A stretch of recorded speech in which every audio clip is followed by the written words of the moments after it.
পেঁয়াজের দাম আকাশচুম্বী। খাদ্য দফতরের লাগাতার অভিযানে বেরিয়ে এলো এক নতুন তথ্য। রাজ্যের পেঁয়াজ নাকি পাচার হচ্ছে বাংলাদেশে। পেঁয়াজ নিয়ে যে কালোবাজারি চলে এ নতুন কথা নয়, তবে শহর থেকে বাংলাদেশে পেঁয়াজ পাচার এ অবশ্যই সত্যি ধারণাতীত। মঙ্গলবার খাদ্য দফতরের তরফে মহারাজগঞ্জ বাজারে অভিযান চালানো হয়। বাজারে পেঁয়াজের মজুদ কম থাকার কারণ জিজ্ঞাসা করা হলে এক ব্যবসায়ী বলেন, সমস্ত পেঁয়াজ বাংলাদেশে পাচার হয়ে যাচ্ছে, তার জন্যই পেঁয়াজের এত বেশি দাম আর মজুদও কম। মানে কোন জায়গা থেকে যাইতেছে? এটা কি মানে পারমিশন ছাড়া না পারমিশন ছাড়া?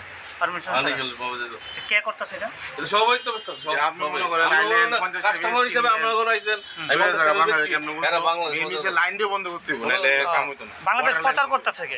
এটা কইতে পারো? কতদিন ধরে এরকম হইতেছে? 2 দিন ধরে, শনিবার দিন হইতে শনিবার। তো আপনার কি মনে হয় এটার লাগি নিয়ে আজকে বাজার মূল্যটা এত বেশি? এটার লাগি বাজার মূল্য তাহলে পেঁয়াজ জানো 50 টাকা নিচে বিক্রি হলো, এনে 51 টাকা 50 টাকা 51 টাকা বাজার আসলো। আচ্ছা, শুক্রবার দিন আমরা 51 টাকা কিনছি, এসআরটি নিতে 51.50।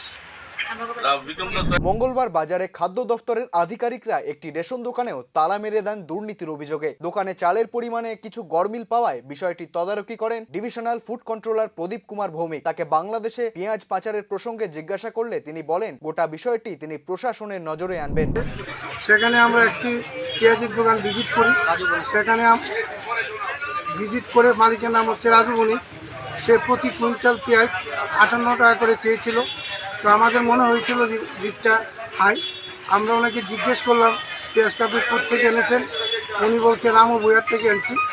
তৎক্ষণাৎ আমরা রামু বুয়ারে যে পেঁয়াজের হোলসেল পয়েন্ট আমরা যাই, সেখানে গিয়ে দেখি সেখানে 56 আছে, 54 আছে, 58 আছে। অর্থাৎ উনি মর্জি মাফিক সেটা রেট সিঁড়ি রাখছেন। ওনার মেমো বইটা আমরা সিজ করেছি এবং ওনার রেকর্ডের সাথে পেঁয়াজের যে স্টক সেটা আমরা মিলে নিই। তার জন্য দোকানটা আমরা লক করেছি। এরপরে আমরা সেকেন্ড পার্টির কাছে আসলাম।